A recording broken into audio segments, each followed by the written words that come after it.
In this video, I'm going to talk about deploying a more complex virtual machine architecture.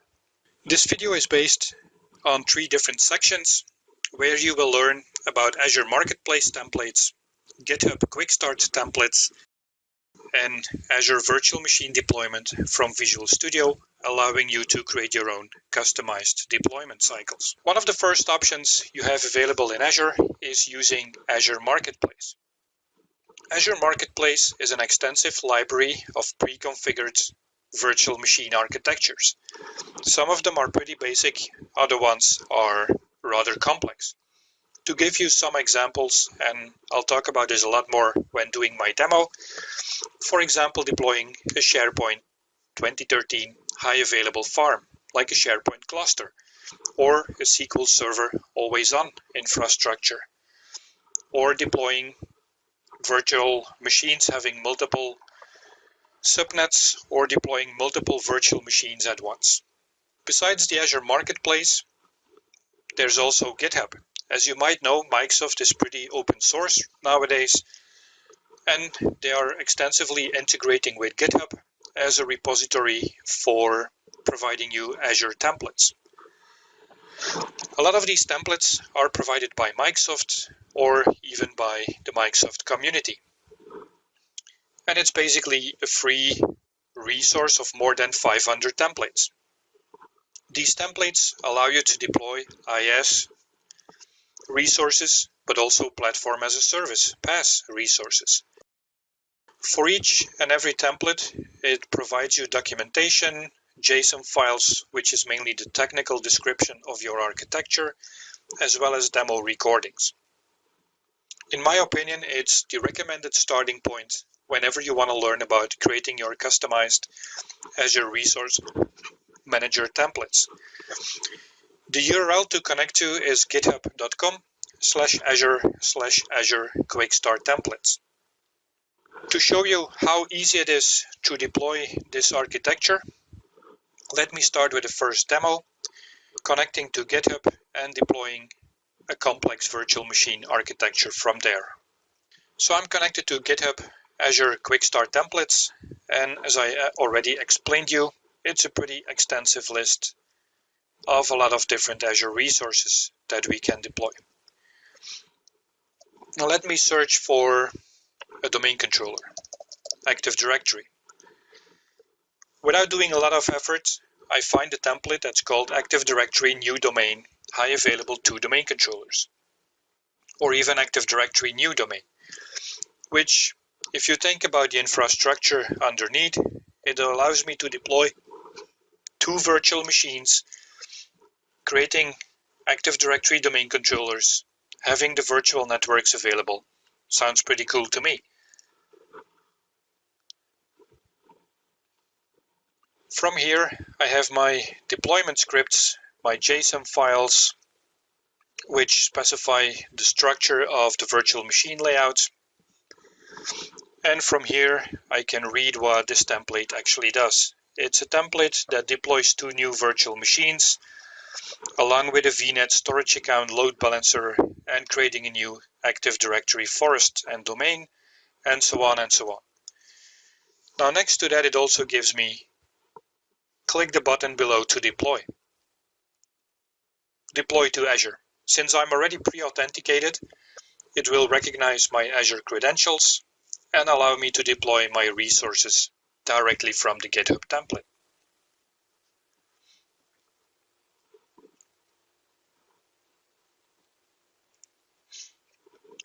Where the only thing I have to do is filling up all these fields, and even most of them are already pre-populated. So I'm going to use an existing resource group. I could also opt in to create a new one, but just showing you how easy it is.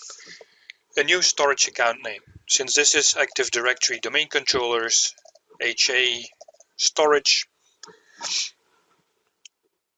I'm going to keep all the other information for now. So the VNet will be created, subnets will be created, 1 domain controller, 2 domain controllers.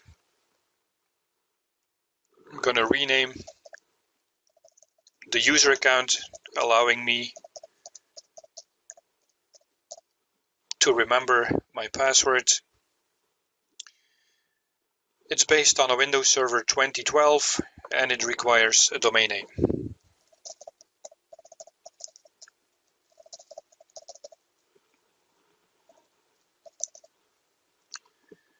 And at the same time, it allows me network security group configuration, allowing RDP ports to machine 1 and machine 2 on a different port. So it's basically nothing more than completing these fields and confirming my settings. Pressing purchase, I made a small error here. Let's check the help file DNS prefix for the public IP. Let's give it a try like this. And this looks better. So I was a little bit confused with the naming. Validation is done, and as in the exact same way as it started the deployment of the virtual machine before, it's executing the deployment for this virtual machine.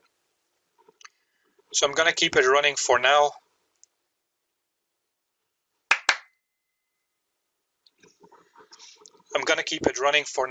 It will take quite some time before those two virtual machines with all the other underlying storage and network accounts have been created, and I'll continue my presentation.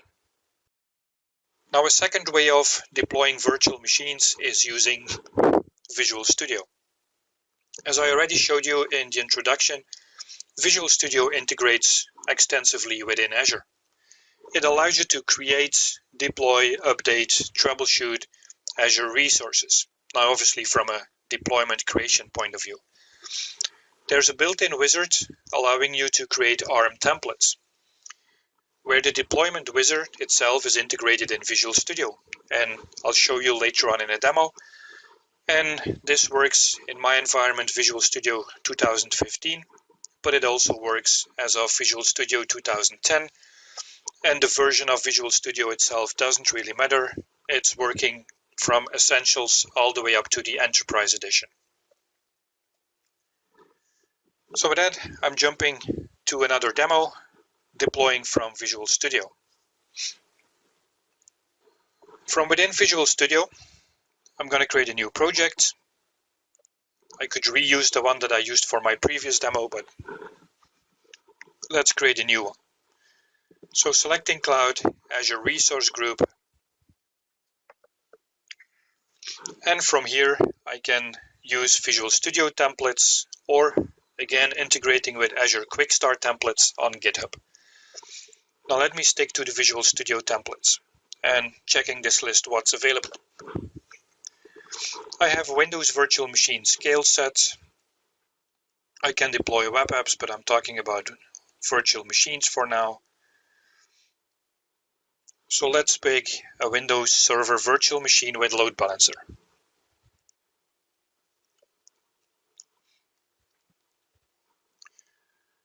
So what it does is creating a PowerShell script, deploy Azure Resource Group, and two JSON files. Now these JSON files are pretty important as these are mainly the structure of the Azure Resource Manager ARM templates. So let me open up these files.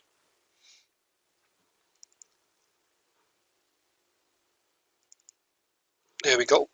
I'm going to close my Cloud Explorer for now.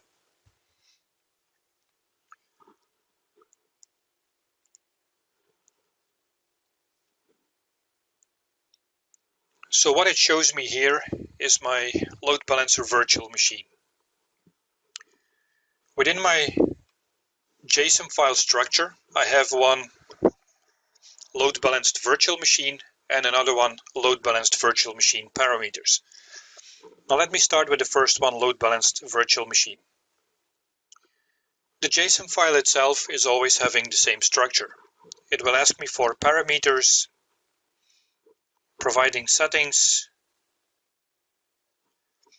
defining variables,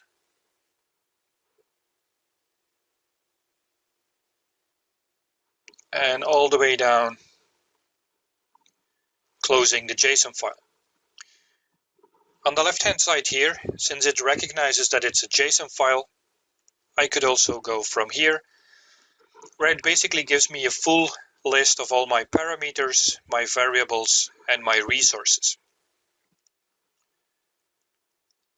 So I can see here that I have a resource, storage accounts, and at the same time when I'm selecting it, it will bring me to my JSON file structure, giving me all the different aspects of my resource.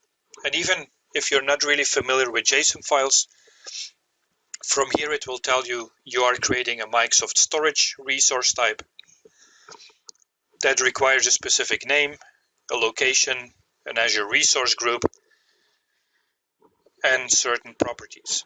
If I would go to the network interface, it's about the same structure. The type is a Microsoft network interface, where in this setup I have two, one for the virtual network and one for the load balancer. I could add new resources from here, and then again having the integration with the wizard. So let's say I want to add another network interface. I just select it from the list, giving it a name, NIC3, confirming it, and this will be added to my deployment. Now let's say I'm jumping to my parameter section. The parameter section is empty, which allows me to basically customize and enter all my parameters during deployment. And then the third file is the deployment PowerShell script, which recognizes quite a lot of parameters, making sure that during the execution of the script it will import the Azure module if it's not already installed, uploading some other information like artifacts, JSON parameter files, using DSC.